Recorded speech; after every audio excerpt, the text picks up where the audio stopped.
video as well. Yes, we are. Okay, here we go. In 3, 2, 1. Good morning. Chilly today.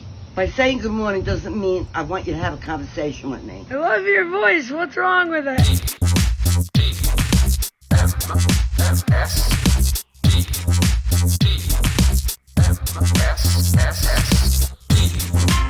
The morning stream. Bread goes in, toast comes out.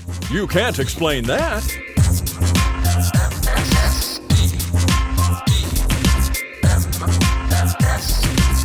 Good morning, everyone. Welcome back to TMS. It's the morning stream for Tuesday, September 14, 2021. I am Scott Johnson, and that guy right there is Brian Ibbett. Good morning, Brian.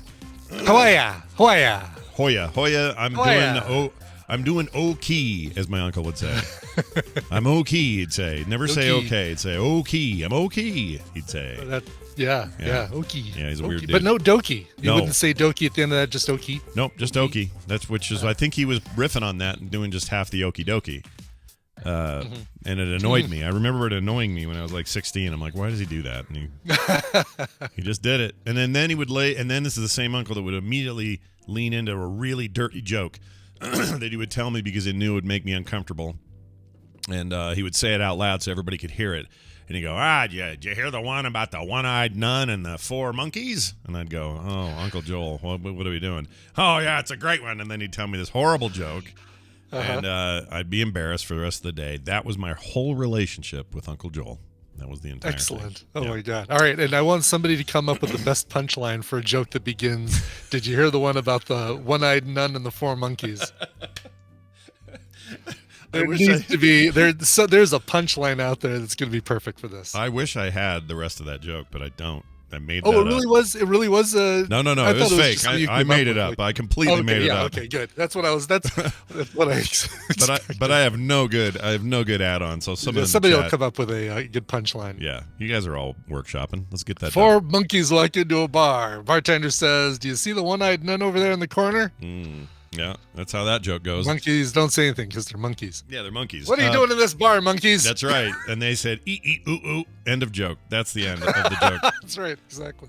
So here's the deal. We were talking pre-show, and Brian started rolling right into a great Ireland story, and then you were like, wait a minute, why am I not telling this on the air? So now we're doing it on the air. So why don't you do the little setup here as a McDonald's sort of question or something happening? Yeah, the question was, because Claire knows that, well, a lot of the tadpole knows that I kind of have a weakness for the Monopoly game for McDonald's. It's definitely less lately because, number one, it's a scam and I know it. It's you're never going to get Boardwalk. You're going to get 18 Park Places before you get Boardwalk, and you're going to gain 35 pounds in the process. Yeah. But did you see that documentary that I recommended a long time back? The one about the game and how rigged it was and all the controversy. Oh yeah, the one I think I recommended it to you guys, the Monopoly or McMillions. I think it was. Maybe you said it and then I watched. Because I was the one who told you all about. You're going to love Agent Doug. Oh, Is it yeah, Doug? That's it. Doug, you are the one that recommended it. Then I watched it, and I loved that documentary, but it made me realize that I never ever want to play that game again, ever. Right, yeah. Even if they've cleaned it all up, it's like, freaking F that, dude. You guys are all nuts. But anyway, sorry.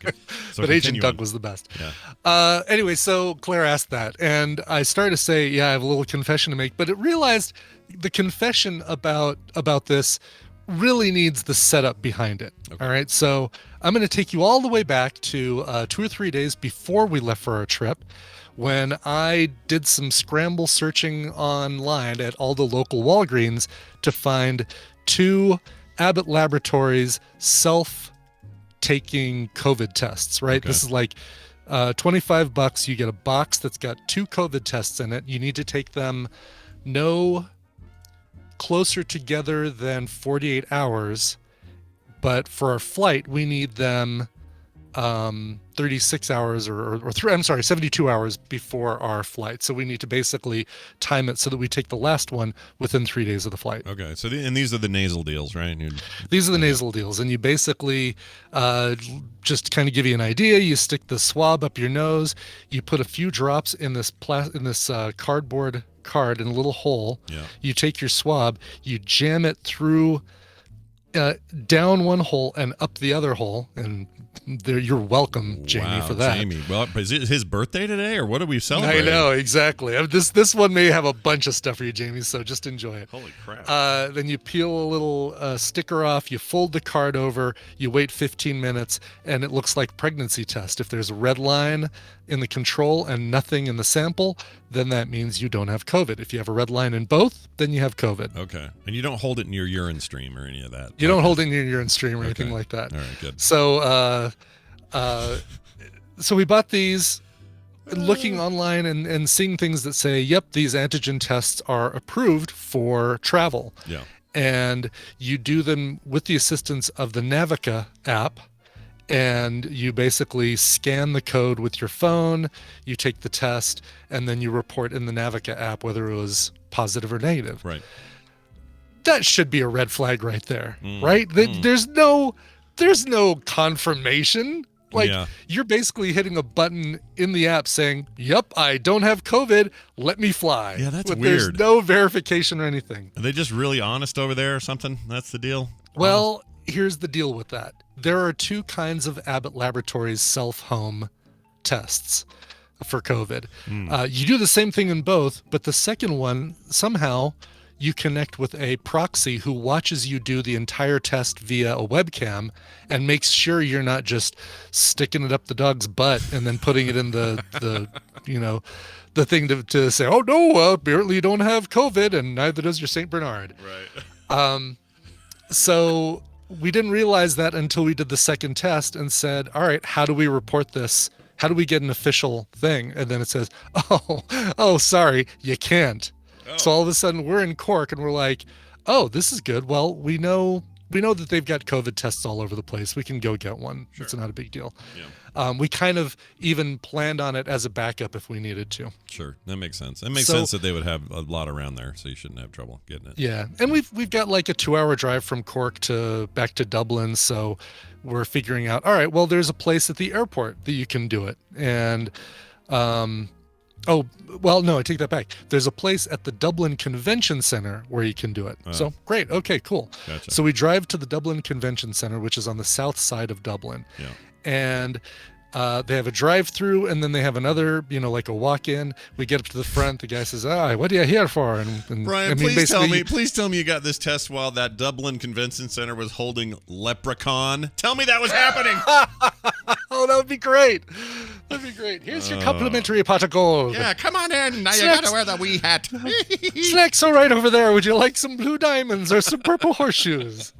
All right, sorry. I couldn't let that pass. Anyway. Continue on. You were there. All right. So he directs us over. We basically park the car. We walk over. We fill out. We show our IDs. We get a form. We're saying, yeah, we're traveling. We need the COVID tests. And they direct us into it's like a MASH setup, right? Like a little mobile army surgical hospital setup where they've got those half circle round, half cylinder bunkers that you go into with folding chairs and a guy in a lab coat. Sure. And Tina says, and we'll get these results within 24 hours. This is the quick test.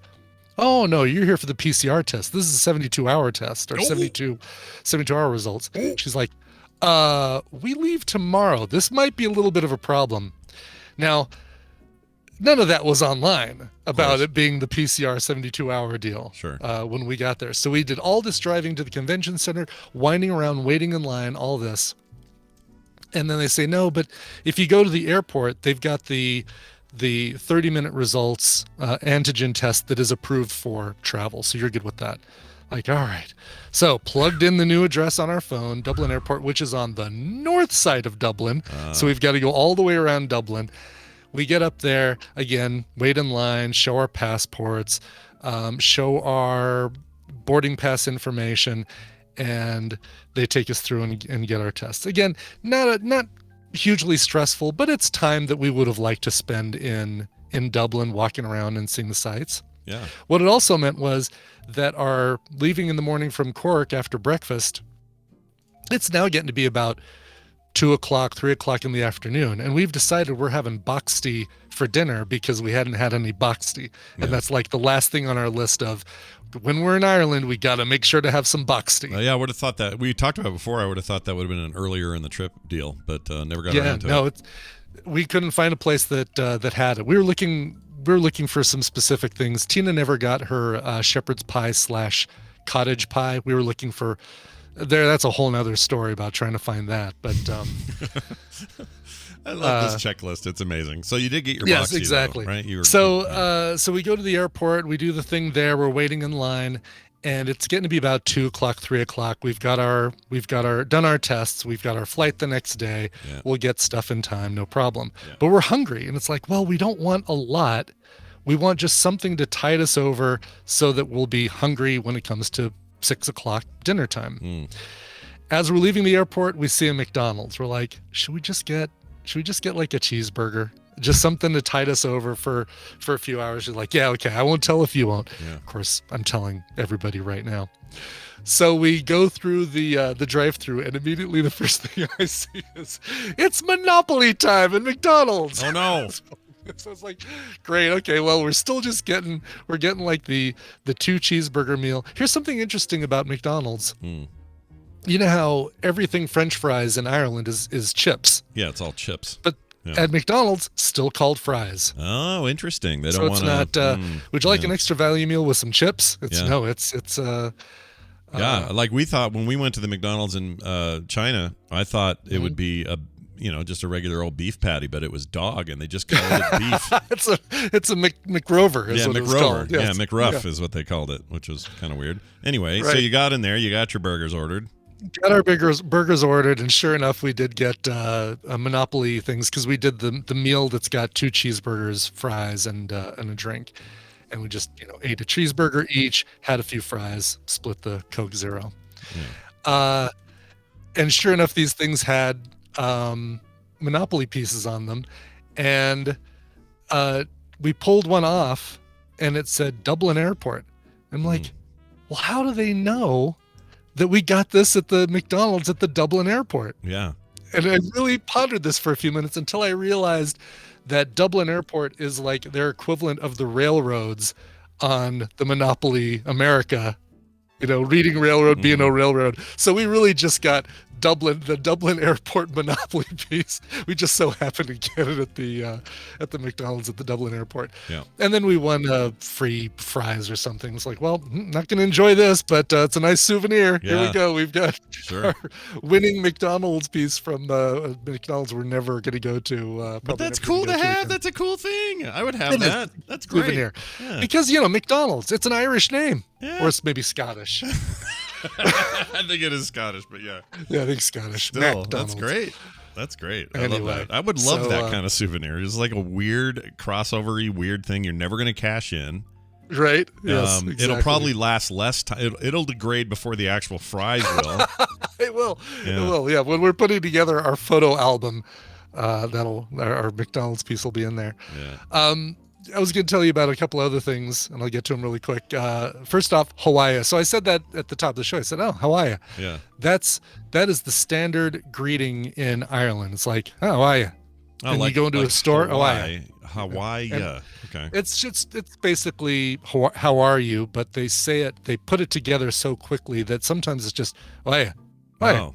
And Claire's saying, "How are ye?" Is it meant to be ye? Right. Yeah, it's ye. Hawaii. How are ye? Yeah. Almost sounds like they're saying Hawaii, but they're not. Yeah. Okay. That's interesting. All right. Does it feel like a friendly? It's always a friendly gesture. It's a very right? friendly greeting. They really, it's not meant to be answered legitimately. You're not going to say, "Oh, woke up with a little bit of a headache this morning." They don't care about that. It's really just, "Hawaii, hi," and go on about your business. You say it Okay. back to them, and that's it. Because I'm hearing it sounds almost New York, but if I was there, I would hear. Yeah, Hawaii. How Hey, are you? Hawaii. How are you? I'm doing okay. That kind of That's thing. right. Now, let's get to the other story that I right. teased on Thursday during the call-in about getting flipped off. Oh yeah, the one negative human interaction you had in The all one of negative Ireland. human interaction. Yeah. So I told you about the roundabouts and how I dig the roundabouts, and I'd love to see more roundabouts here, except for the ones that are like a personal pan pizza in the middle of an intersection. But in one of these big ones that had a grassy mound in the middle of the street, in the middle of the intersection, basically you'd come to this would be on the motorway, so you'd have 2 lanes, and painted on those 2 lanes you have a left arrow only, which means that if you go in that lane, you are forced to get off at the next at the first of the exits on the roundabout, if that makes sense. Yeah, that makes sense. So like if you imagine a roundabout as a circle with a northeast, west, and south point coming off of them. Right. If you get in the left lane, and it's got that arrow, that single arrow, you're getting off at the first exit off of that roundabout. Right. The second lane, the right lane, has a straight arrow and a right turn arrow. Yeah. Which mean that, all right, you get in this lane, you can't get off the first, but you have to do either the second or the third roundabout exit. Sure. Makes sense. Makes perfect sense, and I love seeing those things. Right. During this part of the drive, and I think it was between Belfast and Sligo, there was this BMW that was just hot on my butt, like totally tailgating me. I'm going the speed limit. I'm going maybe actually a few kilometers per hour over the speed limit, whatever. It's, what I naturally do. Mm-hmm. But I'm certainly not going to speed. And I'm in what would be the slow lane. I'm in the left lane. He can go around to the right and pass me. No big deal. But man, just like wanted to be on my butt. Yeah. So finally we get to this roundabout. And somehow at this point he'd gotten beside me. He was in the left lane with the 2. Oh yeah, because I went over into the right lane because we were going to be going straight. He pulled up next to me in the left lane with the arrow. Okay. With just the single arrow. Gotcha. We start going around the roundabout. He doesn't get off at that first exit like he's supposed to because he's got that single arrow. Yeah, and he's a local. He should know. And he's a local. Yeah. Assume he's a local. Yeah.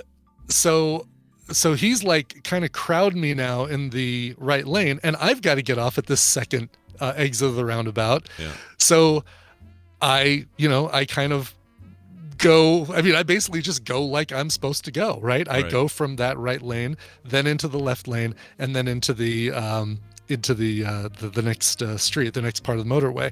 He zips around me, and then rolls down his window, and I get this huge tattooed arm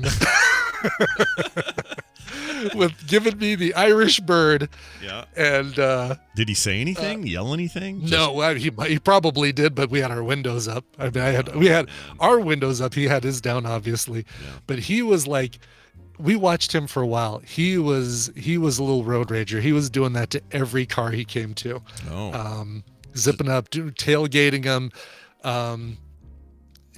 Who knows? I mean, just some guy. Maybe he was known as Tourette's O'Reilly, and he just couldn't stop doing it. Yeah, maybe. But that was the only negative interaction that we had with anybody there in Ireland was this one tattoo. That's pretty good. Like that's a good batting average for Ireland. Yeah, I would agree. Exactly. It probably prepared you nicely to come home and go to a movie and have a weird lady jump up during the credits. Like exactly. Yeah. That's fantastic. Well, all right. Guy who flipped you off, I hope you're all right and that you're having a decent day. Hey, I thought there'd be something you'd like to... by the way, so the weirdest game of the year came out yesterday, and I don't mean the game itself. What I mean is a game owned by Microsoft now. They picked it up for the acquisition of Bethesda, which had already owned... I forgot the name of the studio. Whatever it is. They already own them, so Microsoft bought the whole thing for $7 billion, and now they own the people that make Deathloop. Therefore, they own Deathloop. But Deathloop was originally announced as a PlayStation 5 exclusive. It's on PC now, though, so you can get it on PC if you want. There you go. Arcane, there it is. Is now out on the PlayStation 5 and getting rave reviews, 10 out of 10s in a lot of places. People really like it. It's now a timed exclusive, which means it's no longer a permanent exclusive. It'll end up being on Series S and X at some point. Which makes sense. 6 months. It should be. Yeah, it should be. But here's the funny thing. The weird thing that makes it weird is this is one of the best releases on PS5 this year. And it's very likely that developer's games, either a sequel to this or anything else, will never be on that console again. Right, exactly. Deathloop 2, not allowed to be on PlayStation. I mean, they might change their mind and do it. There may be a deal to make. I don't know. Right. They've said that they're going to pick and choose which things get multi-platform, but it's just an odd thing. But the oddest thing of them all is that Brian Ibbett bought a game, didn't let it sit on either a hard drive or a shelf, actually played a game yesterday. Right. I don't even know what to say. Date it came out. Like, basically, that's how much I've been looking forward to this thing, is that when I pre-ordered it, I pre-downloaded it so that at midnight I could play it. I didn't. I played it, this morning. Sure. But played it for a good hour before the show, and oh, damn, it's fun.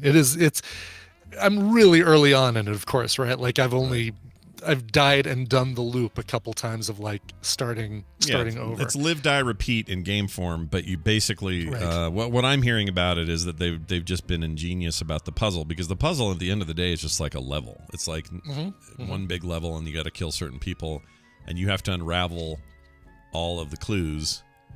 This is perfect for you, is what I'm saying. It's totally. This is right up my alley, because I love those movies. I like Palm Springs and Groundhog Day and Live, Die, Repeat. That's a much better name than Edge of Tomorrow, which sounds like a soap opera. So agree. Oh my gosh, that was such a bad choice, and an awesome I think movie. If they would have called it Live, Die, Repeat, it would have done better at the box office. It would have done great. That was the name of the book anyway. You may as well just have done it. And that's a great movie. If you've never seen it, you should see it. It also features one of the best Bill Paxton performances of his career, in my opinion. It does, yeah, totally does. He's really good. And Emily Blunt. That's right, with that chin. The lovely and talented Emily Blunt and her chin. Yeah.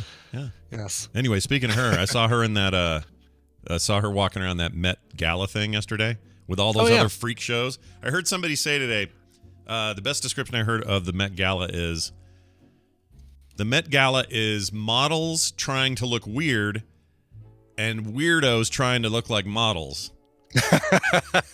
So the models that are there, they're always models there, and they're all just going for the weird, and then all the actors and everybody who want to look cool on a runway are all trying to look weird. Right. It's weird. It's cosplay. Yeah, for I have weirdos. not looked. I'm looking right now for the first time at any of these outfits.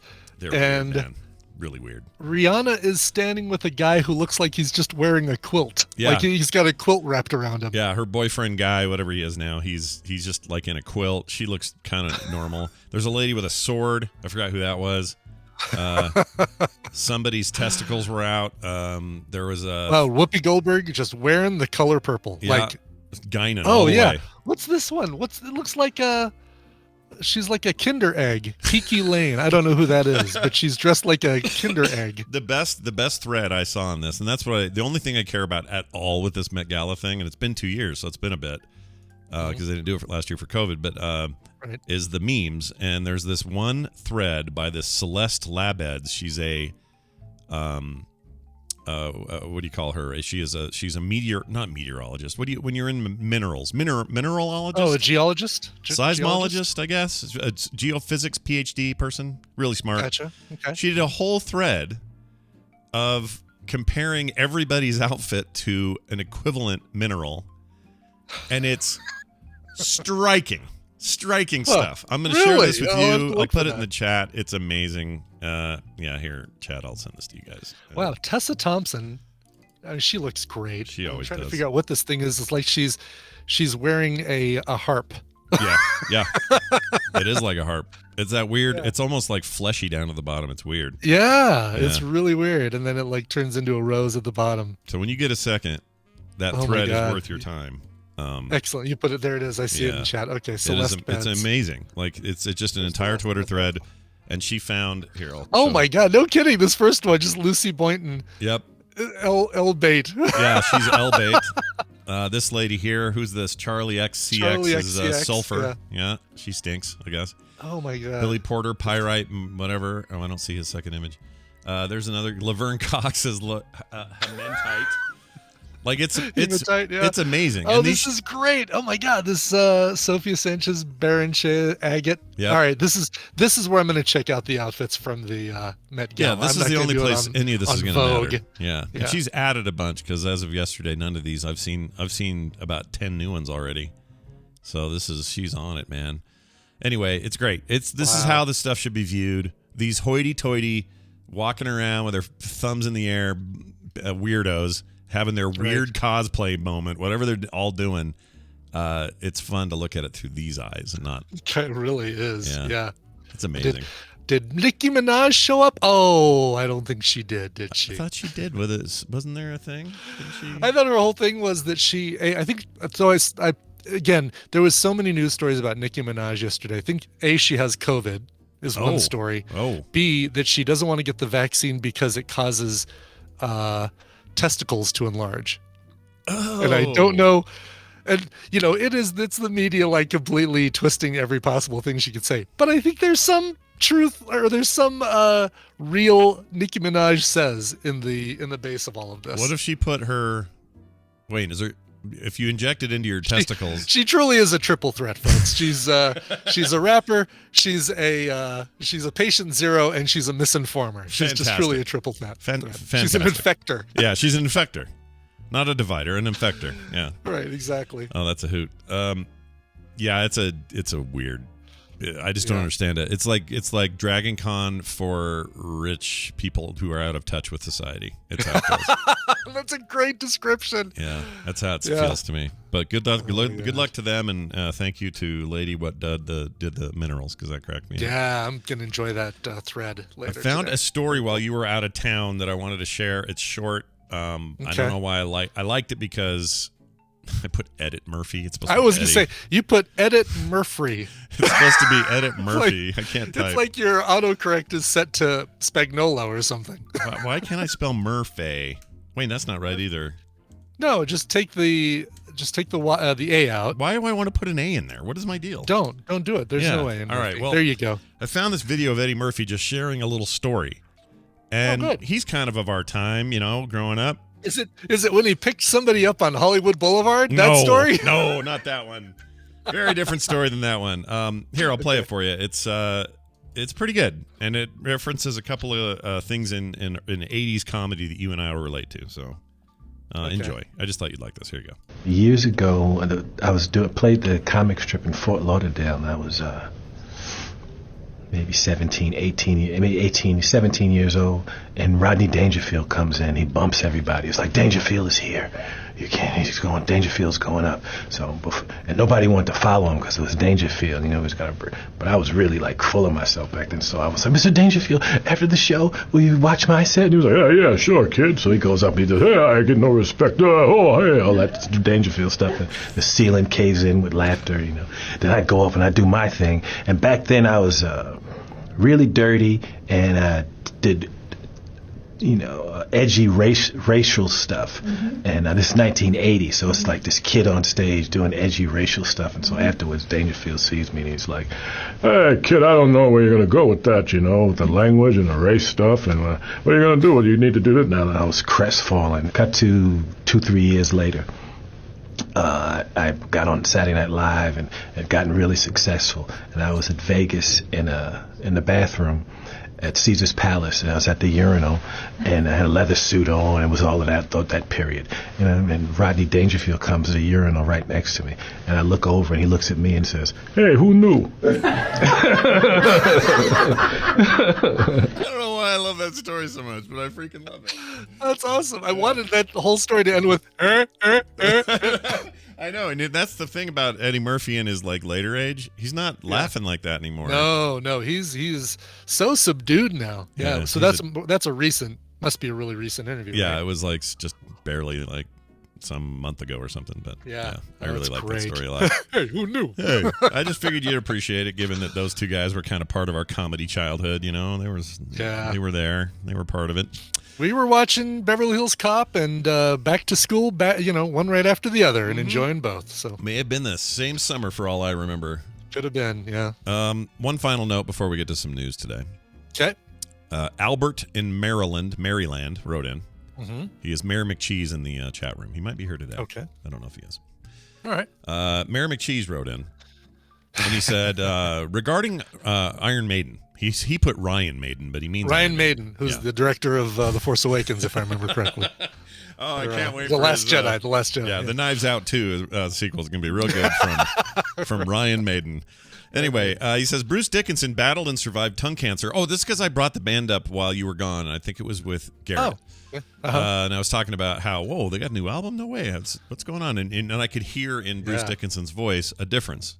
Yeah. And so this is a follow-up on that. Bruce Dickinson battled and survived tongue cancer around 2015. Although his voice isn't what it used to be, it's still incredible. You should also check out the song Tears of a Clown from their Book of Souls album. He wrote it in memory of Robin Williams. I would also like to hear your thoughts on their video for the song The Writing on the Wall. Thanks for all you do, Albert. Well, Albert, I'm going to check all that stuff out. And I had no idea Bruce Dickinson had a tongue cancer thing. I had no idea. Yeah. We covered Iron Maiden on Soundography and talked about that and listened to their whole catalog. I became more of an Iron Maiden fan than I was before. Mm-hmm. From doing that episode. There's stuff to like there. I mean, it's not just Eddie the Beast and that cool artwork, which was all I cared about when I was younger. But But the music's, there's some stuff there. It's cool. There is, for sure.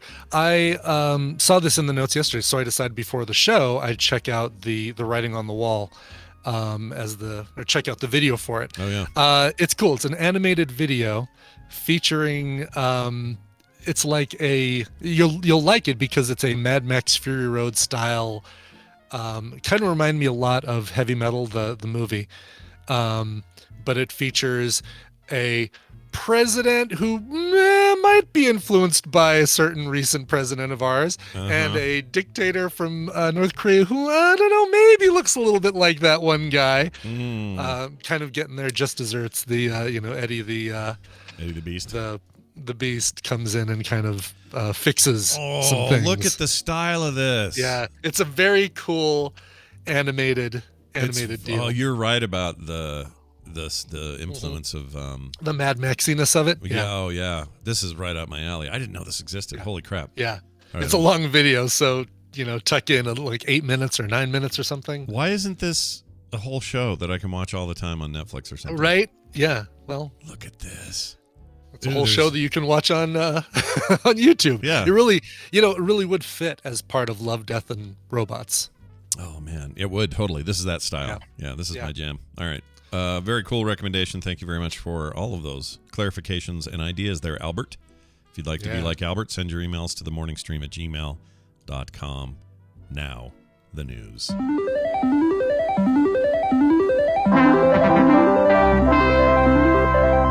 Let's get to the news. Brought to you by Joystick and Mouse. This is a show put together by our friends Alex Albisu and Diddy and Tim, who was out yesterday for the show that we recorded, which comes out tomorrow.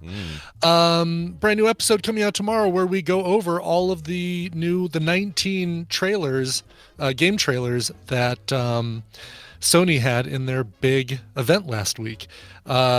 Boy, Scott, I wonder if you could guess which games I'm looking forward to the most out of that whole list. Well, if I had to guess, they're both Insomniac titles, and they're both Marvel tie-ins. And yeah, I'm equally as excited. Actually, from that event, I came away most excited about the Wolverine potential. We don't really know what that game is yet at all. We don't know anything about it, but just knowing how well they did the Spider-Man stuff, Wolverine hopefully is going to be in that same. Insomniac does not make crappy games. They don't know how to do that. And so even their worst game is better than many people's best. So whatever they do, I'm all in. Did you notice in that trailer the little Hulk 181 reference in there? Did you notice that? Oh, I didn't. I missed it. So in the background, it's that busy bar, right? And you don't really see his face. The trashed bar, yeah. If you look past him, there's a license plate that says HLK 181 on it.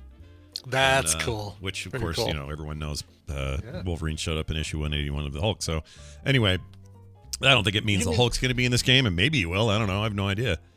But do you have that issue? Oh, you bastard. That's right. Are you referring to this issue That's right the here? One. Yep.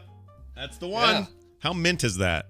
Have we talked about this? We probably have. It's not very mint, unfortunately. It's overall, I would say it's in very good condition. That's awesome. Except for one problem. Whoever owned this before me cut out the Marvel value stamp out of the letters page. Lame. Now, it's a non-artwork page, right? So the back of it just has an ad for Hostess fruit pies or something. Yeah. But so all of the Hulk and Wolverine pages perfectly fine, but that one page has that little cutout on it, and it's Wow. like I could pay the $75 to get this thing CGC graded, but I don't know what that cutout would do to the value of it. What's cover price on there? Is it under $1? What's the? It's 25. Yeah, 25 cents. Look at that. Jeez. I saw your tweet right before the show about Yeah, 12-cent. the 12-cent comics, and then now 25, and then now we're what, $5 average for an issue? It's insane how much they've gone. Oh, I just spilled coffee all over my Hulk 181. Oh, darn. Oh, shoot. Well, good thing it went through the big hole someone cut out of it. Dude, right, just passed right through that hole, and everything's fine. No issues. All right. Here's a story for you, Brian. Let me regale you with this news story. This is breaking news. Not really. A Spanish bishop has resigned. Oh, did we make the point that you were on? You guested on Joystick and Mouse. Did we make that point? You were on there last night. Oh, you're on that I think episode. we did. I don't but think that you mentioned that episode part. Yeah, I'm the special guest on that. Well, I'm the guest. I don't know about special, but I'm the guest on tomorrow's episode. So we recorded it last night. You could have seen it live, but now you got to wait for the show. Joystick and Mouse, Alex Albisu's podcast on the Incast Media Network.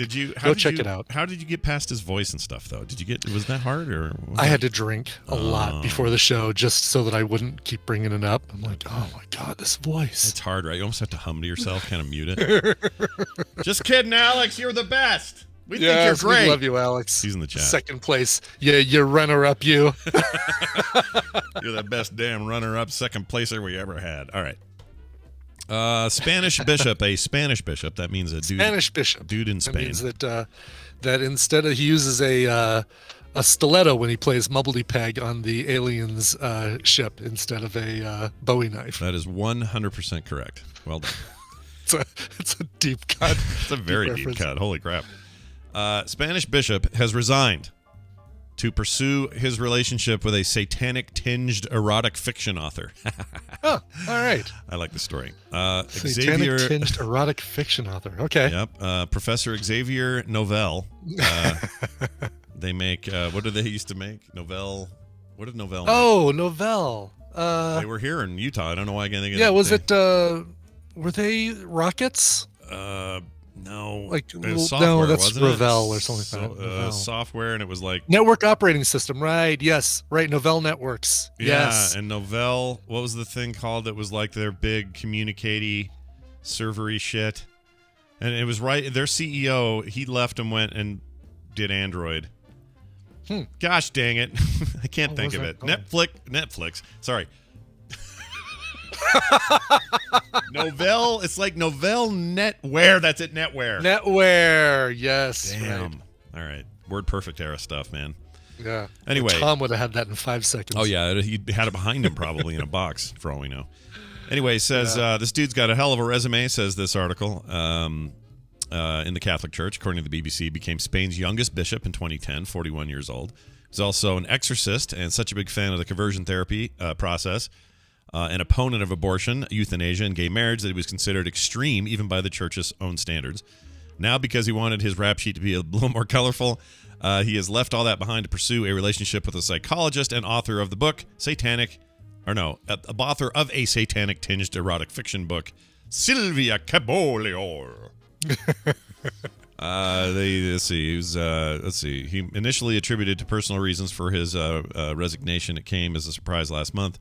Followed by him meeting several times with Vatican officials as well as the Pope himself. Wonder if they did it in a little car with the glass around it, you know? Oh, I bet. Yeah, right. The little Pop-O-Matic Trouble Pump Mobile. Yeah, that'd be cool.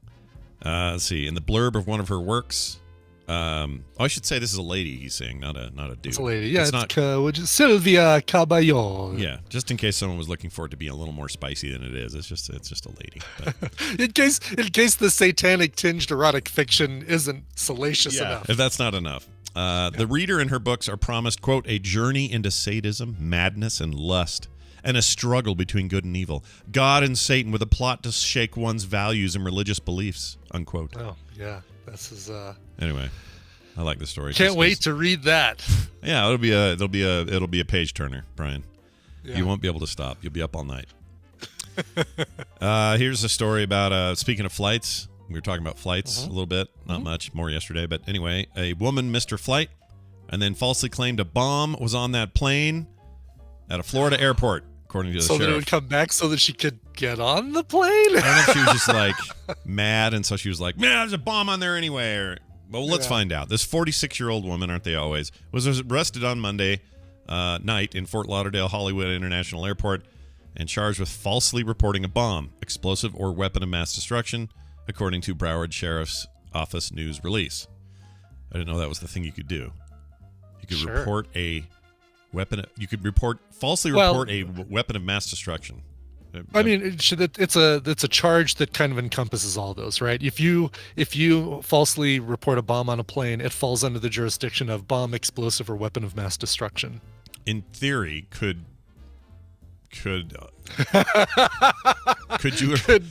W also have gotten the same charge? Yeah, if you falsely claim a weapon of mass destruction and then you don't find one, is that I mean, I realize that, presidents are in a high just office. Won't get fooled again. Yeah. Here's what's going to happen. It's not going to happen. I'll catch that shoe if you throw it at me. Throw me a shoe. I'll catch it. He was a hell of a shoe catcher, that guy. He was, yeah. Say what you want, wherever you land. I don't think he caught him. I think he just dodged him. He didn't catch him. Oh, that's right. He just dodged out of the way. That's right. If you would have caught it and thrown it back, oh man, we would have figured out a way to reelect him a third time. Heck yeah, he'd be in there now, man. That'd be cool. They get rid of I can't like reflexes. I just remember being blown away by that video. Yeah, because it was two shoes, right? Like it the was. guy got the He one had, off like, and first one shoe, and then he's like looking, and then the next shoe comes and he dodges the other direction. Yeah, that was great. I love that. Yeah. All right. Who throws a shoe? Yeah. Anyway, so here's the deal. The airline employees told responding deputies that the woman had stated the bomb was in her check-in luggage and that it was aboard the plane that she missed. So she said it was in her own luggage? Yeah, it was in her own stuff, like she did it. She made the claims after workers told her she and her party had arrived too late to board the plane. So this is her revenge, I guess. Oh, I'm guessing there's alcohol involved somehow. Yeah. Copious amounts of it. The plane was already taxiing on the runway, but had not taken off, and it was rerouted. Passengers were evacuated. The plane was searched. No explosives found. She's in huge trouble. So yeah, she really thought this plan through, right? Like, yeah. Oh, missed the flight. I'll just tell them that my bag had a bomb in it, and we'll all just laugh about it, and I'll get on the plane when it comes back. Honestly, I don't know what you're thinking. Like, if I'm that lady, what is she thinking? Right. Yeah, what benefit is this? Because if in her head she's thinking she's mad, so I understand she's in a bit of a like, oh, well, you guys suck kind of mode. Yeah, sour grapes kind of situation. But then to say there's a bomb in my bag and it's already on the plane, like that's gonna get them right. And like, okay, you win. We'll pull the plane back so you can get on it. Yeah, that's just about the dumbest, weirdest thing I've ever heard. Oh, awesome. Chat room's still talking about Novell. Novell really they got eaten by competition from Microsoft in the end of the day. Like network stuff, just they couldn't hold the line. I don't know what they do now. There's still the Novell building over there. I don't know what they do. Something going on. But people make quality footwear. Yeah. I had to look at the site because I wanted to see the mugshot of this woman, and I was really expecting somebody to look a little methier. Yeah, she doesn't look as methy as I was expecting. No, she just looks miffed. I guess she's a Chicago woman, not a Florida woman. She just happened to be in Florida when she did this. The big shoulders, the windy city. That's right. Let's see. Oh, hey, speaking of Chicago, can I just rave about something really quick? Go ahead. So I hear it's a hell of a town. Show, go ahead. it's a heck of a town. Yeah. It's a toddling town. Yeah. So, our friend of the show, Barry Folk, who watched our house while we were gone, sent me, as we talked about at the end of the show yesterday, a box of Illuminati's pizzas. Oh, right. You got to say it fast like it's the Illuminati, but Illuminati's pizzas that UPS had delayed the delivery of by 2 days, and it didn't get, it wasn't cold. So I opened up the box. They were cool. The pizzas were cool. They were in a styrofoam container, and there was a bag that at one point had dry ice in it. Yeah. Didn't anymore. Yeah. I got on the phone to Taste of Chicago or tastesofchicago.com, and maybe was on the, basically said, hi, I got this, this box. A friend of mine bought me some pizzas, and the UPS delayed the delivery, didn't get here in time, blah, blah, blah. Yeah. And she says, no problem. Give me the code that's on the top of the label on the box. I gave her this code. She says, not a problem. The 4 flavors he picked out for you were this. Do you want to change those? I'm like, oh no, keep them those same 4 flavors. Great, a new box is on its way to you. Like 30 seconds I was on the phone and they had a new box. I didn't have to go through 8 customer service people. I didn't have to take a photo and show them or anything like that. Like within 30 seconds, a new box on its way. They probably have some kind of insurance, right? Like I'm sure they put that. So they'll report it to UPS and say, you did it again to us. Yeah. How much of it, like you said you had to throw the other stuff away. Was it a lot? Was it like a garbage bag can full of stuff, or how much pizza was that? Oh, no, it was for Irish Irish roundabout size pizzas. You have this, new size comparison. I love it. That's amazing. Right. Yeah. Bigger than a personal pan pizza at Pizza Hut, but only by a little bit bigger than that. And 4 of them stacked, and they're deep dish, so they're 3 inches thick. So they all fit in a single garbage bag, which I gave them their own garbage bag, tied it because they're going to sit in there for a few days before the trash picks them up. So they're like the ones that Barry. You got the same ones, I think. Yeah. That Barry sent you a couple of years ago. Yeah, those are about this. You're right. They're like personal pan pizzas, but bonus, a little like bit a bigger. Yeah. 20% and the sausage one is an entire disc of sausage hidden under the cheese. So good. Gosh dang it. It really is. It's something you really ought not eat, but man, if it's in front of me and it's out the oven, I'm eating it. I'm freaking eating it. I mean, if I'm trying to keep a list of like healthy things for me to eat all week, that's not on that list, but I'd still eat it. Holy crap. Heck yeah. Yeah. And you don't have to eat the whole thing, right? You just, have a slice and a salad. Yeah, there you go. Yeah. Yeah, there you have it. All right, we're gonna take a break. When we come back, Justin Robert Youngman will be here. He's gonna try to help us make sense of this recall election in California, which is today. Yeah, the voting was yesterday, and the results come out today. Oh, is it results today? Oh, I guess so. Tuesday would have been right. I think so. Yeah. So we should know today the recall status. I wonder if we know yet. We may not know yet. Probably don't. I don't know. That stuff takes time. Let's see. Let me just check real quick. Newsroom, tight race. Sex Services voting today. I thought it was yesterday. The election. I did too. Okay. Isn't it always Tuesdays? I thought it's always Tuesdays. I thought so too, but I could have sworn on Lester Holt yesterday they were talking about Lester Holt. I like Lester Holt, except his lips are missing. They're nowhere to be found. Yeah, right. Yeah. And he doesn't move very much when he talks. No, his lips are gone and he barely moves. But I like him.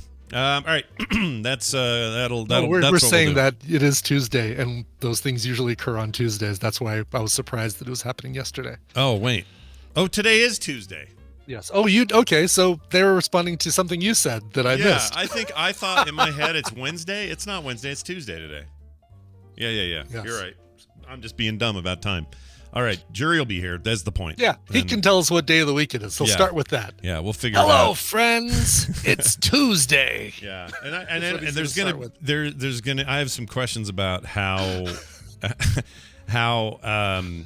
forgot what I was gonna say. I have questions. That's what I have, and I'll ask him when he gets here. Ask him about the burrito. Says Claire. Is there some story about a burrito I want to know about? The burrito from last week. The right. Yeah, the Oakland big burrito. 15-inch burritos.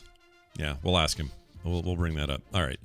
Before we do any of that, though, we got to do some music. Do you have some of that there? Yeah, I do. This one actually got recommended by a buddy of mine, Phil Keating, who does the Botched tabletop game D&D podcast. He's a really good guy. Mm-hmm. He recommended this one to me. He's a friend of the band, a band called Gozer. Are they the Keymaster or the Gatekeeper? Lockpicker? What was the Lockpicker?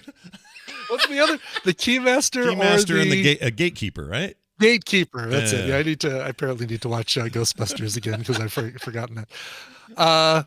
Anyway, it's a 5-piece stoner rock band from Albany, New York that draws influence from classic bands like The Sword, Queens of the Stone Age, Black Sabbath. I can totally hear that. They formed in 2019, and these guys are fantastic. This is from their self-titled album, their brand new release this year. Whoa. This is Gozer and the song My Design. I don't have any silly prejudice against computers. I like them. Look what's come. He's an android.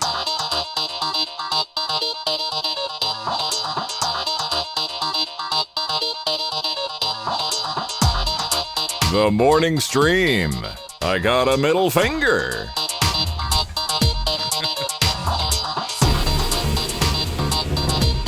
Such a weird one. Hey, that song again was? That song again is My Design by the band Gozer. Gozer. Yeah. And for the record, my Justin Robert Young and my Stanley impersonations are totally different. Yeah, Night they're not and the day. same. Night Yeah. and day difference. Totally different, you guys. Quit trying to say they're the same. Stanley would say, "Hello, friends," but my jury says, "Hello, friends." There you go. See? Like night and day. Yeah, we know the difference, and the difference is clear. All right, sit back and enjoy, everybody. We're bringing a guy in. These are their stories. Oh, I'm terrible with names. Me too. It's Justin Robert Young joining us from his lovely studios down in Austin, Texas. Joining us today to talk a little bit about the political landscape we are all faced with. Not really. We're going to talk about California, but Justin, it's good to have you here. How are you? What's going on? Talking about being terrible with names. I went to a high school reunion last week. Whew. Oh, how'd that go? What? Yeah? That was a rough one. Oh, boy, do I not Really? retain a lot of names from high school. Yeah. What year was it? Like how many years since 20-year high school reunion. 20-year reunion? Okay. Oh, my What? Lord. South Plantation High School. Big shout out. Yeah. I mean, Very I guess cool. we would have just had our 30 and 17. Jeez, we're old. Holy shit. Yeah. I don't like thinking about that. But what did you see people and go, oh my gosh, look at him. I thought he was going to be the high roller Joe. And nope, he's lives in a trash can down by the river. What's No, What, yeah, you didn't show up unless you were in pretty good shape and have a good. If you were out of shape and probably underachieving, you just kind of stayed your ass at home. okay. Right. That's totally it. When people asked you what you're doing now, what was your description? Did you say audio producer? Did you say podcaster? Did you say streamer? Yeah. Was it's gaining recognition. Enough people were like, oh, podcast. Like, I like a podcast. Like that Zach Braff show? Yeah. And I was like, I do a thing, and they go, and basically it's like, now I've had enough that it's like, oh, I do a politics show, and then really the conversation almost immediately becomes whether or not I am in their tribe of politics people. Oh, And yeah. I try to predict who's winning and who's not, and they're like, oh, that's boring. That's almost worse because that's just, it leads immediately to that next thing, which is, oh, you which side you fight, you pro, what, like you have to, now you got to go there. I wouldn't want to go there. But I don't know. I like talking about the issues, so and the news of the day. So I pretty much just start going into, everybody gets their own private version of this segment, Yeah. basically. You just go Jill Stein all the time. I'm all about Jill Stein, you say. I'm all the time. Yeah, Jill Stein all the time. That's right. Well, all right. Speaking of political The things. chat room's going to blow a gasket if we don't Oh, start with the all right. burrito. We'll start with the burrito. So, okay, a week ago or 2 weeks ago, or not even that, week and a half ago, whatever it was, on the show, a story came up about a 15-inch. Oh, by the way, you mean the week where you had like a billion guest hosts and I wasn't asked to be a guest host? Yeah, where you were. I actually have a story about that. For anyone who's usually my call, or I would call and say, hey, will you want to guest host with me? All of those guest hosts came to me and said, with one exception, said, can I please be on the show? Can I please be on the show? So I said, yes, that'd be great. Let's have you on. Here, you take this Great take, you quality take this control, take. Scott. That's a great But they were I all liked it when the good. Philadelphia Eagles said, hey, anybody want to be a quarterback this week? Yeah, quarterback? I don't know. Just curious. Yeah, no, it was weird. You're on the list. You're always on the list, but Oh no, I really felt like it when just the parade of guest hosts was showing up last week. Yeah. I felt really valued. yeah. as part of the And, team. and you might say, oh well, that's just they're all getting their shot. But then you hear that Kim got it twice, and you're like, oh no, wait a minute. Now I'm starting to feel like maybe he could have called me. Yeah, no, I feel you. Kim, I feel like would just like if you could have Kim just do the show, you would. Well, who knows? If Brian wasn't to come home from Ireland, let's say something weird happened, I don't know what I'd do, but she'd It'd be the easy skim fallback. ass. No, I'm saying you just wouldn't be on. Like if you could just continue to. Kim, can you just do the show again this week? Yeah, I she'll feel just like do it. you could. Yeah, have her do it. Talk to Brian, and it's all good. Yeah. So all right. So there's this story of 15-inch burritos that is like, it's Oakland. So you've been away for a bit. So I don't know how much you've retained or lost since you've moved, but there was this story about these mysterious 15-inch burritos that you could get only in Oakland, and they were trying to track down the source of it. And there was all this talk in this article about these 15-inch burritos, and everybody wanted to know, did Justin ever experience one, know of one, know what the heck we're talking about? Is it an Oakland thing, or is this like an aberration? Like, what the heck is this? I have never had a 15-inch burrito. Yeah. I was not aware that 15-inch burritos existed until you brought it up now. But what I will say is that, especially through the pandemic, you had a lot of ghost kitchens, basically. So like a place that there was like an umami burger by us that like on the apps was 4 different restaurants. Oh my gosh. Right. Restaurant, a sushi restaurant, the umami burger, and then wings or chicken somethings like chicken fingers or whatever. Yeah. So it does not surprise me that in an effort to kind of differentiate themselves maybe on the apps or something like that, somebody decided that they were going to be the 15-inch burrito people. All right, so maybe it sprung out of that. That's my guess, having literally no idea except while we were waiting, people kept screaming about the 15-inch burrito in Oakland, and I know that there is no like famous place. All right. That, like, you know, if people were coming to visit while I was still there, I'd be like, you gotta go to the 15-inch burrito. Right. It's not like that. Okay. But if I were to guess, I would say it's probably the product of some Mexican restaurant that is operating either as themselves or as a ghost kitchen. Out of Burger Kitchen or something. Yeah. Ghost kitchens. That's I've never heard the term ghost kitchen or the concept of that. That's fascinating to me. Like, I mean, you might have ordered it. I mean, I don't know how much you are in the Uber Eats or Postmates lifestyle, but certainly if you are ordering from those apps, and especially during the pandemic, that was just the way that you could kind of at least pay somebody or at least pay your rent. Right. Is, you know, it takes a lot of money to operate at half capacity, and that's in many ways for restaurants kind of a death sentence, because you have to bring on X amount of people to run the front of the house for any number of people, and if you were capped at that, then there was only so much money you could make. Yeah. But if you just got 1 or 2 cooks, you can take these kind of orders, and if you're running 3 restaurants, quote unquote, out of 1 kitchen, now theoretically you could triple your business. That's interesting. It does make me. We did a lot of DoorDash during that time, and it makes me wonder if we ever got like a burger that a guy at a pizza place made. You know what I mean? Like, now I wonder. Yeah, there was some wings place that we knew hadn't opened up a restaurant here, but was like, 15-minute delivery. It's like, well, where the heck could they be? And it was one of those, like a pop-up wings place in another. That's the thing for wings specifically. All you really got to do is buy wings in bulk. Right. Make a bowl of sauce. Yeah. Fryer, like for fries or calamari or anything else. So if you're already running a deep fryer, you might as well toss some wings in there as well, and then you toss it in Frank's Red Hot, get it out the door. See, these are the pandemic documentaries I'm waiting for. Not I don't care about I don't want to talk about how the vaccine came to be and where they rushed it and how it got approved in the government and all. I don't want any of that. I want like behind the scenes, weird on the ground stories about just that weird 6 to 8 to 10 months period where everybody was scrambling to figure out what the crap to do. That's what I want. That's the series. Ken Burns, get on it, and let us know how that goes. It probably won't be Ken Burns, but it'd be funny if it was. And it would start with this. Whoops. See, here we go. My dearest burrito, you're 15 inches. All right. Let's get to this California recall business here. Today's the day. This is voting day, although pre-voting's been happening, I guess, for however long California allows that. It's a mail-in ballot to everybody, whether or not you were marked as being a mail-in ballot voter.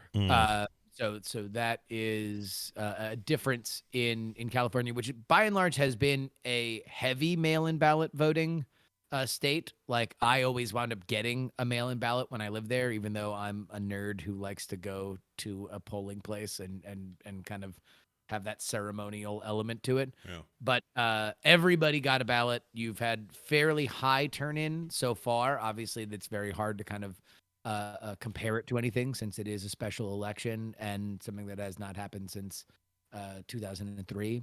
So so far, so good for Gavin Newsom in terms of the amount of ballots that have come in. But of course, election day is election day. So the only thing I've really heard about it in the last couple of days was that it seems to be a bit of a playbook thing, but it seems like Larry Elder is already claiming that there's kind of not conceding, but maybe saying that Newsom is staying, but it's because there's fraud or whatever. Funny, these stories, evolve. Yeah, right? Yeah, of course. But because like that is so here's what happened.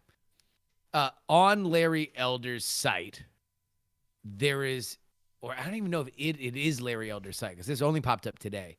There is a group that apparently has funding from Larry Elder's campaign. Okay.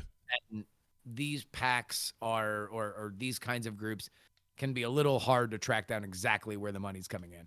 But on the site, there is a button that says report fraud here. And that link goes to a site that is seemingly talking about, basically tomorrow, saying like, well, Gavin Newsom's still governor, but it's because fraud was detected. Oh, this is like I don't know, the Patriots having two shirts made. One of them says we're the winner, and the other one says we did good, we were there, but we didn't win. That's what that sounds like to me. That's weird, right? That's weird. Mm-hmm. Yeah, I mean, and let me plead ignorance on this because I have not done all of my research into this particular thing because I've been writing and recording the episode about the actual election. What I don't know is exactly what this website's group is because it very quickly becomes Larry Elder officially said. And that's where things tend to get like a little conflated when it's like whether or not, all right, so if it's not his official website, which is what is my understanding is, and it's a outside group that is supporting him, then what is the culpability directly to the candidate for that group? And that is something that right now I don't know. Let me just make very clear that I've not looked. Right. The thing I saw was some video clip of him talking, and a reporter asked him if tomorrow the results are in favor of Newsom, will you concede? And he said he couldn't commit to it right now or something like that. So it was one of those things of like, will you accept the election results? And he was like, well, I don't know. We don't know how close it's going to be. Yeah, right? yeah. Well, right. And maybe that's all he means. And so, Well, and also there's no recourse for him. Like he could say he lost illegitimately on his radio show till the end of time, and he might. But it's like, does that matter? Well, it matters in that is there recourse? Could you say there has to be recounts till whenever ad infinitum? Like, I don't know how that stuff works in California. I don't know what their laws are like. I don't know. There might be a recount provision if it's very, very close. But I don't think that otherwise you can't just loudly declare recall and then everybody has to count the ballots again. Yeah.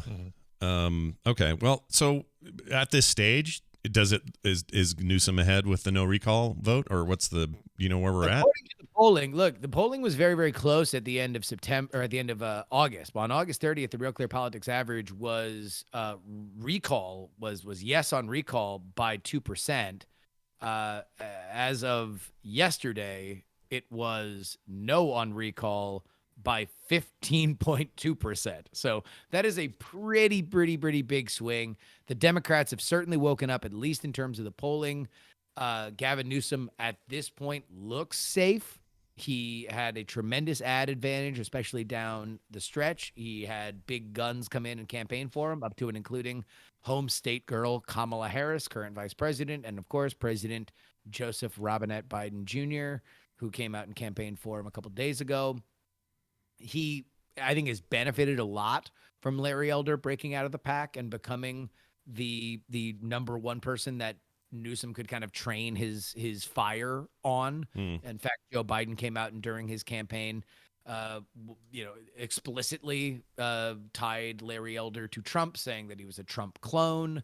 So that's really what Gavin Newsom's strategy has been this entire time, is to brand this as a Republican specific recall, which is slightly rich considering there's such a tremendous Democratic advantage, voter registration advantage. You wouldn't really be able to muster a recall effort unless Democrats were also mad at you. But nobody has really been able to break through that. And even Larry Elder, who has, by the polling, broken out of the rest of the pack, he is the most charismatic, and I'm going to say the things that nobody else wants to say, which runs right into the caricature of the fact that Donald Trump is puppeteering a recall attempt from, beyond the political grave. Sure. So did that Rose McGowan business push the needle in any direction or another? That was supposed to be a big deal for Larry Elder. Do you know if that made a difference? I don't know. If a celebrity makes a difference or not. Do they ever make a difference? I don't even know what the hell you're talking about. Oh, so, Machine Gun Leg, what's her name? From No, I know who Rose McGowan is. Yeah, so she came out and did like a Larry Elder? Yeah, she came out to a big presser event thing and pushed for Elder or whatever, and I remember it was or when I saw it, I thought, oh, that's okay. Well, now we got all these potential celebrities involved, and I wondered who the other side was going to drag out. And then I remembered the Met Gala was happening, and then I went and laughed at those people for an hour. So I lost track of it, is what I'm saying. I don't know really what happened with it, but well, that puts you ahead of me, who never found it. But no, I don't particularly think that Rose McGowan moved the political needle much. Although, if she had come out with a machine gun on her leg, then going to win against Gavin Newsom, you had to make this a post-party issue. Yeah. There's not enough Republicans in California to win on saying, I'm going to bring Republican values to California. There just ain't enough of them. It is a tremendous voter registration advantage for the Democrats. And so Gavin Newsom should win this handily. In fact, if it is in any way close, it really is an indictment, considering the fact that, again, no Democrat should really ever lose, especially one that's very, very rich and well-connected like Gavin Newsom is.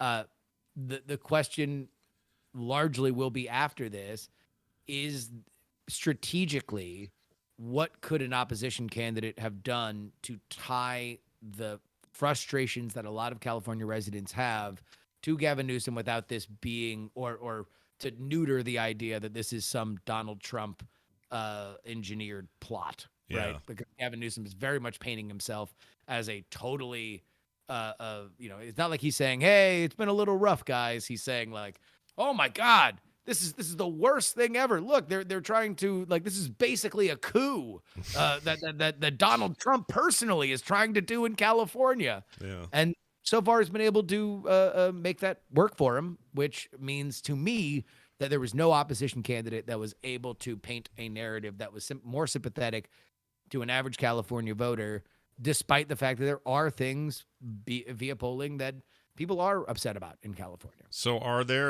So when today will you know? When's polls close? I guess we won't know because it's always counting, right? Is that true? We won't know for sure if there is a substantial 15% lead, and basically yes on recall is not going to win via mail-in ballots, because that has by and large been heavily Democratic voters. Right. So if yes on recall is a little bit ahead by tonight, then it probably loses. If no on recall is ahead after all the election day stuff is counted, then almost certainly Gavin Newsom is safe. The only situation that you would really be a sweated out is if yes on recall was ahead by 8 points by the end of tonight, and then we see that whittle away by mail-in ballots being counted. All right, so if he stays in or if he leaves, the person taking over his term would end in 2023. His term ends in 2023. Yeah. And just one reminder for people who have been following this very, very closely. The California recall is a 2-question ballot. Question 1, should Gavin Newsom be recalled or not? Yes or no? And then the second is who should replace him if yes. Yeah. Gavin Newsom is officially telling all of his supporters, vote no and leave the second one blank. Yeah. But should yes win, should that get even a simple majority, so Gavin Newsom could get 49.9% of the vote and yes could get 50.1% of the vote, he's gone. And then at that point, the person who is highest on the who should replace him, whether or not it's a majority, is the governor for the next year and change. How would you feel if everybody put in that line Gloria Young, then how would you feel? What do you think about that? Because then she would literally take over and be the governor for a year and a half or whatever. That would be challenging since she's not a resident of California. So she would have some residency questions that would be brought up. She'd have to do some creative accounting to show that she never moved from San Diego in 1993. She still has my vote. She has my vote no matter what. So that would be a question. The one candidate that I was really, really impressed with was a YouTuber who we actually interviewed on the Politics podcast called Meet Kevin Paffrath. Meet Kevin is his name on YouTube. Paffrath is his actual legal name. He has been polling by Real Clear Politics average second behind Larry Elder. He is a Democrat that is running a very critical campaign against Gavin Newsom, but not unlike you or me, just a guy on the internet with a fan base who decided to run in this race and has gotten statewide and national attention in outpacing the likes of actual career politicians that are sitting in either the California State Senate or have run major cities before, and Caitlyn Jenner, whose candidacy was a total and complete joke. Yeah, that didn't go anywhere. And that's probably okay. She went somewhere. She went to Australia to film a reality television competition. She went on Australia's Big Brother show. So it's almost like she never intended actually to take any of this seriously, and it was all just sort of a. She got fleeced by a couple of different campaign people that gassed her up and said she was going to be the next governor, and then just kind of left with the money. Well, that's what you get. High stakes politics, baby. Don't get in there if you don't want to be in there. Hey, Justin, you may as well let people know where they can find some of this coverage because, there's going to be plenty of it this week. Where should people go? What should they look for? 2-part episode on the recall for PX3 today. You can go ahead on over and follow Politics on the podcatcher of your choice. But the episode will be part 1. That'll come out around mid-afternoon today, and then after Great Night, so I may or may not be drunk while I record part 2, we will have whatever the results are that are available a little bit later this evening. Meanwhile, on the PX3 feed, we're doing PX Free. Whoa! All the content that's usually behind the paywall for folks who support us at Take Politics Seriously is in the main feed this week. So already in the feed is our Sunday edition, where I break down the trends and highlights of all the Sunday shows that happen, like Meet the Press and Face the Nation and all that. And then Thursday, there will be a bonus episode as well. So in the free feed this week, there will be 5 episodes for you, the discerning listener. Wow. That is a cacophony of content none of you knew was there, and yet here it is. So get it. Get on it. Justin R. Young on Twitter if you want to poke him there. We'll see you next time. Oh, I got to play your damn thing. Hold on. The jury will now retire. Bye now. All right. He's gone now. Cool. That's the end of that. If we ever wanted to do that same thing for TMS, we could call it Free MS. Free MS. Free MS for a week, and we give everybody Brian, that's brilliant. That's a great idea. I mean, we do, what would that be, like the PM edition for free that week? Or right, something? we give them the PM edition and the before and after show stuff. And oh, yeah, we should do a free MS. That's a great idea. Yes. Why not? Yeah. All right, we're doing that. We're stealing that idea, and we're not giving him any credit for it. That's right. Because you said it. It was your idea, so Brian wins, everyone. Send your cease and desist emails to Brian at Coverville. That's right, baby. All right, we're done. We're out. We're finished. Want to thank everybody for being here and for supporting us on our Patreon, patreon.com/TMS. You guys are awesome, and we just think the world of you. And here's the thing. If you want cool artwork, I'm about to submit that today, in fact, for the month. You got to sign up over there. If you want pre- and post-show content every day when we finish the show, that's another way you can get it, and the main feed does not get that. All sorts of rad stuff. So if you are available and willing to head over there and do that, that'd be great. I want to think a quick name here. Let's see. Joining us all the way back in August. Let's see. August 14th, these are the wrong dates. This is join date. I want join date descending. Here we go. All the way back on February 6th of 2014. Gordon Williamson became a grade A supporter. I want to thank him. And then Doug Clemon, who joined on the 6th of that same day, it looks like. He is also a grade A supporter. Thanks, Doug. He's a grade A plus supporter, in fact. Ooh. Yeah. That's an even higher one. How about Frederick Peterson, who's hit the Dill Me In level? He's been around and still is with us since February 7th of 2014. You guys are amazing. And if you want to be like those people, sign up. That's patreon.com/TMS. For everything else, it's frogpants.com/TMS. And now we will play music Brian has brought. Yes. This one's going out to Yavang in the chat room. Troy, in real life. Troy is a winemaker who sent me some awesome peach wine years ago. He says, hello, Scott, Brian, and my tadpole friends. Greetings from Southeast Louisiana. This place is a living hell at the moment. He wrote this on the 3rd, so... a little under a couple weeks ago. The heat index is 100 degrees and we've been without power for a week now. It'll probably be another week or two before it gets restored. The non-perishable food and water situation is not great. Gas is extremely difficult to find. After 2 failed attempts, my car is almost on empty, so I can't even leave town. We have a good community here. I know I won't starve or die of thirst, but it's pretty miserable, and it probably will be for a while longer. Thankfully, I've been able to charge my phone using a small solar panel. My gosh, the stuff you're having to go through. Listening to your podcast gives me a small semblance of normalcy. Brian, I'd like to request a song. Can you find a song that reminds us of cooler temperatures or maybe just something uplifting? Thank you. P.S. It's a little like Mad Max Fury Road down here. Maybe Scott would like to come for a visit, bring snacks and gas. Ha ha. I got family down there. Sure. Why not? Let's go. Mad Max Fury Road. Let's go. Here you go. Troy, I hope things get better for you. I hope things have gotten better for you down there, and I hope things continue to get better for you. I haven't kept up on how things are going. Been out of the loop, sadly. But I wanted to play a cover that should hopefully keep you cool. It is a song called Cool. It's a cover of the song by Gwen Stefani, which I think was a description of her relationship with Gavin Rossdale from Bush after their breakup, how they're still cool and they're still friends. I don't know if that's the case, but that's what the lyrics make me think.